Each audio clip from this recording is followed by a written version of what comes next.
Okey, Assalamualaikum warahmatullahi wabarakatuh dan salam sejahtera cikgu ucapkan kepada anak-anak murid cikgu. Okey, hari ini kita akan melihat kepada sebuah subtopik iaitu kesinambungan kepada apa yang telah kita belajar sebelum ini berkenaan dengan perkembangan pilihan raya di tanah Melayu. Jadinya pada hari ini kita tak akan lihat kepada perkembangannya, kita akan lihat kepada proses pilihan raya umum yang pertama.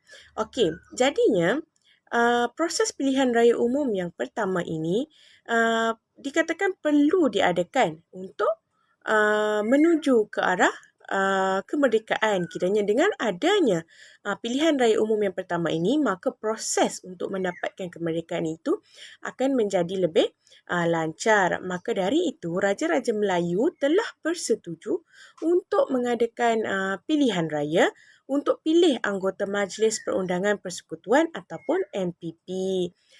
Kemudian, perisytiharaan pilihan raya ini telah dibuat oleh Sir Donald McGillivray yang mana dia telah membenarkan, telah mengisytiharkan bahawa pilihan raya ini perlu dilaksanakan. Kemudian proses pilihan raya ni yang kita akan tengok ni ada beberapa peringkat dan akan diterangkan selepas ini oleh cikgu. Jadi secara ringkasnya proses ini akan melalui beberapa fasa, iaitu yang pertama adalah penetapan bilangan ahli MPP, kemudian penentuan sempadan, kemudian pendaftaran calon, pendaftaran undi, pendaftaran pengundi, penamaan calon, kempen pilihan raya, apa lagi? Undian, pengiraan undi dan juga pengumuman keputusan. Jadi sebelum pilihan raya ini diadakan, ada beberapa isu ataupun rundingan yang perlu dilaksanakan. Untuk apa? Untuk menyelesaikan permasalahan ataupun persoalan yang timbul berkenaan bilangan ahli Majlis Perbandaran Persekutuan yang perlu dipersetujui oleh semua pihak. Jadinya untuk kita teruskan kepada slide yang seterusnya, menjelang tahun 1954 pada tanggal 1 Februari, Jawatankuasa Pilihan Raya telah dibentuk dengan 46 orang ahli. Tugas jawatankuasa ini adalah untuk mengkaji hal ehwal pilihan raya ini. Kemudian untuk mengkaji pilihan raya ini, jadi apabila sudah diketahui dasarnya dan apa masalahnya dan bagaimana untuk mengatasinya, maka barulah pilihan raya tersebut boleh kita kata dilaksanakan. Kemudian jawatan kuasa pilihan raya ini dia ada keluarkan dua jenis atau kita kata dua bentuk, dua set penyata. Penyata susunan MPP yang mana kita kenali sebagai set A dan juga set B. Tak apa. Kejap lagi kita akan tengok bagaimana set A dan set B ni apa persamaan dan juga apa perbezaannya. Tapi yang pertama sekali kita akan lihat dahulu apa keputusan yang dibuat oleh Tunku Abdul Rahman.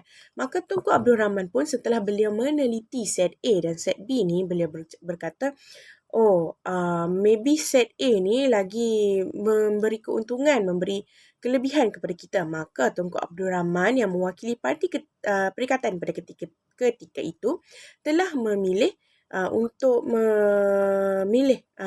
telah memilih bentuk A sebagai kita kata dia punya pilihan untuk menjalankan pilihan raya ini, manakala Jawatankuasa Pilihan Raya pula memilih bentuk B. Kita tengok. Tunku Abdul Rahman bersama-sama dengan beberapa orang individu yang juga bertanggungjawab dalam mengusahakan kemerdekaan tanah Melayu ini seperti Tan Cheng Lock, T.H. Tan dan juga Datuk Abdul Razak Hussein telah pergi ke London pada tanggal 21 April 1954. Jadinya rombongan ini bertujuan untuk menyatakan hasrat untuk menentukan 3/5 daripada bilangan anggota MPP. Jadinya bilangan anggota MPP ini perlu dipilih melalui proses pilihan raya.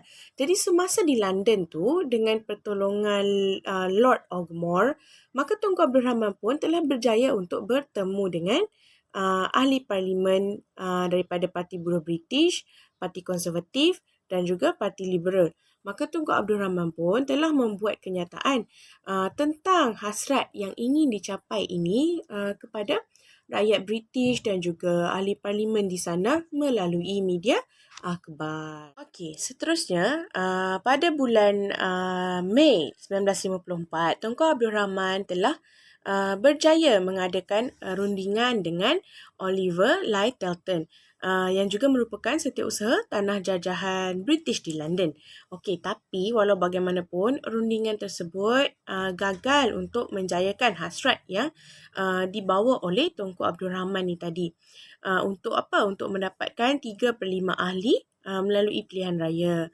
Tapi walaupun rundingan tersebut gagal, tapi mereka tetap disambut meriah di Tanah Melayu. Jadi akhirnya bilangan ahli Majlis Persekutuan Perundangan ni telah dipilih melalui pilihan raya sebanyak 52 orang. Itu pengakhirannya. Maka perkara ini pun telah dipersetujui oleh pihak British dan juga Parti Perikatan yang pada ketika itu diwakili oleh Tunku Abdul Rahman. Okey. Jadinya disebabkan persetujuan tersebut tidak dapat dicapai pada awalnya dan hanya dicapai pada awal bulan Julai 1954, maka pilihan raya ni pun diadakan pada tahun 1955. Jadi menjelang 18 Ogos 1954 hinggalah 19 Ogos 1954, jadinya rang undang-undang pilihan raya Persekutuan Tanah Melayu telah diluluskan. Okey, ia diluluskan dan membolehkan pilihan raya persekutuan ini dilaksanakan. Maka apabila boleh diadakan pilihan raya persekutuan ini, maka barulah British akan yakin dan rakyat yakin bahawa mereka sudah boleh berkerajaan sendiri. Kerana apa? Kerana mampu terlibat dalam proses demokrasi ini tadi. Okey. Sekarang kita akan lihat kepada main ataupun kita kata poin utama kepada pembelajaran kita pada hari ini, iaitu apa proses yang digunakan ketika pilihan raya ini berlangsung. Okey, yang pertama kita lihat kepada proses pilihan raya Majlis Perundangan Persekutuan yang dilaksanakan pada tahun 1955. Yang mana yang pertama sekali Suruhanjaya Penentuan Sempadan Kawasan telah ditubuhkan dan telah berjaya membentuk 52 kawasan pilihan raya menjelang 26 April 1954. Okey, seterusnya kita tengok pula kepada step yang kedua, iaitu rang undang-undang telah diluluskan untuk membolehkan pilihan raya ini diadakan pada bulan Ogos 1954. Dan step yang ketiga pula adalah pendaftaran pengundi bermula daripada 18 Oktober 1954 di seluruh Tanah Melayu ini telah bermula. Manakala di Terengganu dia bermula lewat sedikit, iaitu pada sekitar 29 Oktober tahun yang sama, iaitu 1954. Okey, seterusnya habis sahaja rang undang-undang pendaftaran pengundi, maka telah bermula proses penamaan calon pada tanggal 15 Jun 1955. Dan apabila selesai penamaan calon, maka bermulalah kempen pilihan raya yang telah dijalankan selama 45 hari. Okey, seterusnya pula adalah kita ada kita kata apa proses mengundi. Okey, setelah ada penamaan calon, berkempen, maka keluarlah mengundi rakyat-rakyat ni tadi. Okey, maka mereka diadakan proses mengundi pada tanggal 27 Julai 1955. Okey, setelah berakhirnya proses pengundian ni tadi, maka peti undi yang telah dipenuhi dengan undi-undi rakyat ni tadi telah dibawa ke pusat pengiraan undi dan seterusnya keputusan daripada undian yang dilaksanakan tadi pun telah diumumkan. Okey, macam tu cerita dia, proses pilihan raya Majlis Perundangan Persekutuan yang dilaksanakan pada tahun 1955 ini. Okey. Seterusnya, kalau kamu lihat pada skrin kamu sekarang, kita ada jadual ataupun kita kata beberapa jadual yang menunjukkan keputusan, pecahan undi dan juga agihan kerusi kepada calon-calon yang dilaksanakan dalam pilihan raya kali ini. Pilihan raya umum yang pertama di Persekutuan Tanah Melayu. Jadi yang pertama sekali kita ada pecahan pengundi mengikut kaum. Jadi pecahan pengundi ini kita bahagikan kepada kaum Melayu, kaum Cina, kaum India dan juga kaum-kaum lain yang ada di Tanah Melayu pada ketika itu. Jadinya majoritinya adalah pengundi yang berbangsa Melayu dengan bilangan pengundinya adalah sebanyak 1,78,000 orang dan mewakili kepada 84.2% undian. Seterusnya kita ada pula pengundi dari kalangan kaum Cina yang bilangan pengundinya adalah seramai 143 orang, 43,000 orang yang mewakili 11.2% daripada total keseluruhan undian, dan kita ada wakil ataupun undian daripada kaum India sebanyak 50,000 orang pengundi dengan total peratusan adalah 3.9%. Maka selebihnya itu adalah daripada kaum-kaum lain di mana mewakili 9,000 pengundi dan 0.7% daripada 100% undian. Dan jumlah keseluruhan undian yang diterima adalah sebanyak 1,280,000 undian. Okey. Jadi kita tengok pula kepada jadual 8.2 iaitu agihan kerusi mengikut negeri. Okey, kalau kita tengok di Perak ada 10 kerusi, Johor ada 8 kerusi, Selangor ada 7 kerusi, Kedah ada 6 kerusi, Kelantan ada 5 kerusi, Pulau Pinang ada 4 kerusi, Negeri Sembilan, Pahang, Terengganu ada 3 kerusi masing-masing dan Melaka ada 2 kerusi, manakala Perlis ada 1 kerusi. Okey, seterusnya kita tengok pula kepada keputusan kepada pilihan raya umum yang pertama ini tadi.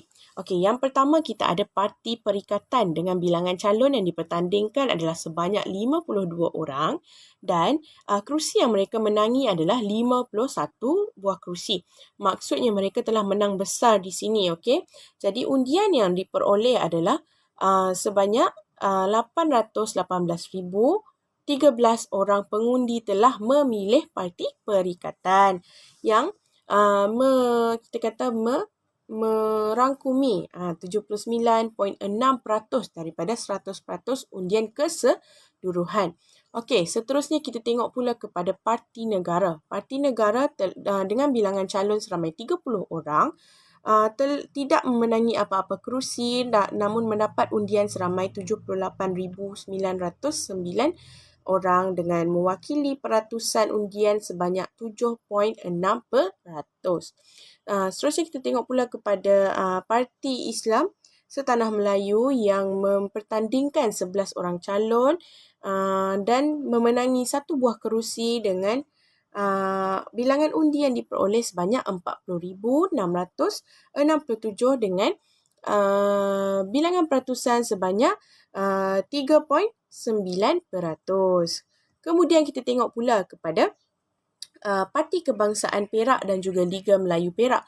Parti Kebangsaan Perak mempertandingkan 9 calon, manakala Liga Melayu Perak mempertandingkan seramai 3 orang calon. Masing-masing tidak mendapat apa-apa kemenangan kerusi dan undi yang mereka peroleh masing-masing adalah 5,433 bagi Parti Kebangsaan Perak, manakala Liga Melayu Perak ada Parti Kebangsaan Perak ada 20,997 orang pengundi, manakala Liga Melayu Perak ada 5,433 undi yang mewakili 2.0% dan 0.5% masing-masingnya. Okey, kita tengok pula kepada Parti Progresif Perak. ada 2 calon yang dipertandingkan dan tidak memenangi apa-apa kerusi juga, dan bilangan pengundi yang mengundi adalah seramai 1,081 orang dan mewakili 0.1% daripada total 100% pengundian. Okey. Jadi parti yang seterusnya adalah Parti Buruh dan juga calon bebas. Parti Buruh telah mempertandingkan 4 orang calon, manakala calon bebas telah ada 18 orang calon. Jadi kerusi yang dimenangi masing-masing tidak memenangi apa-apa kerusi, dan bilangan pengundinya pula adalah seramai 4,786 orang, dan juga untuk calon bebas ada 31,642 orang. Total keseluruhan daripada peratusan yang diterima untuk calon bebas adalah sebanyak 3%, manakala untuk Parti Buruh adalah sebanyak 0.4%. Okey. Okey, jika kita melihat pula kepada syarat-syarat yang melayakkan seseorang untuk mengundi dan menjadi calon, yang seperti yang kamu boleh lihat pada skrin sekarang, untuk calon yang ingin menjadi pengundi, mereka hendaklah merupakan seorang warga negara Persekutuan Tanah Melayu dan berumur 21 tahun ke atas, serta mereka juga hendaklah merupakan individu yang tinggal di Persekutuan Tanah Melayu ini dalam tempoh 6 bulan terdahulu daripada tarikh 17 Oktober 1954 atau 28 Oktober 1954 bagi negeri Terengganu lah, sebab tadi kita kata dia punya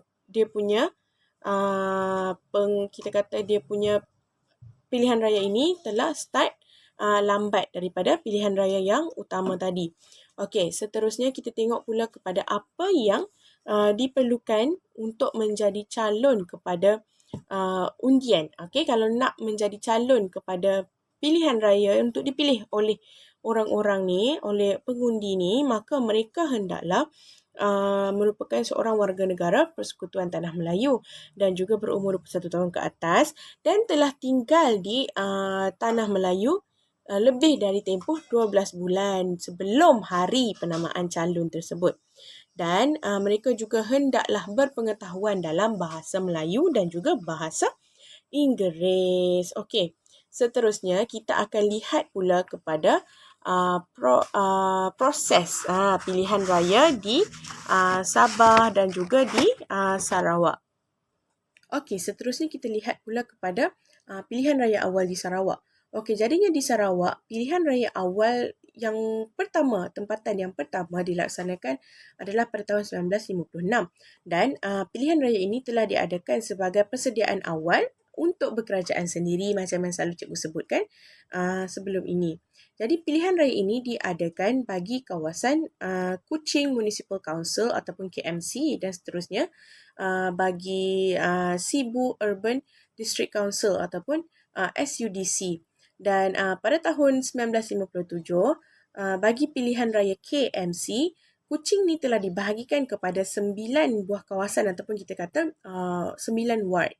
Okey, seterusnya kita tengok pula. Selepas pilihan raya ini, William Tan telah dipilih sebagai pengerusi pertama KMC dan Ong Ki Hui pula telah dipilih sebagai timbalan beliau.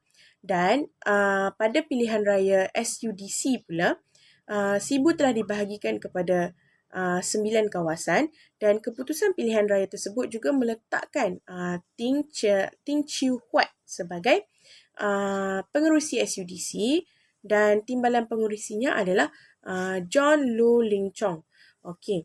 Kemudian tindakan untuk mengadakan pilihan raya ini mendapat persetujuan daripada rakyat dan juga pelbagai kaum, rakyat daripada golongan pelbagai kaum, kerana mereka boleh memilih pemimpin sendiri sekaligus melibatkan diri dalam proses demokrasi. Okey, seterusnya kita lihat pula kepada proses pilihan raya yang berlaku di Sabah. Okey.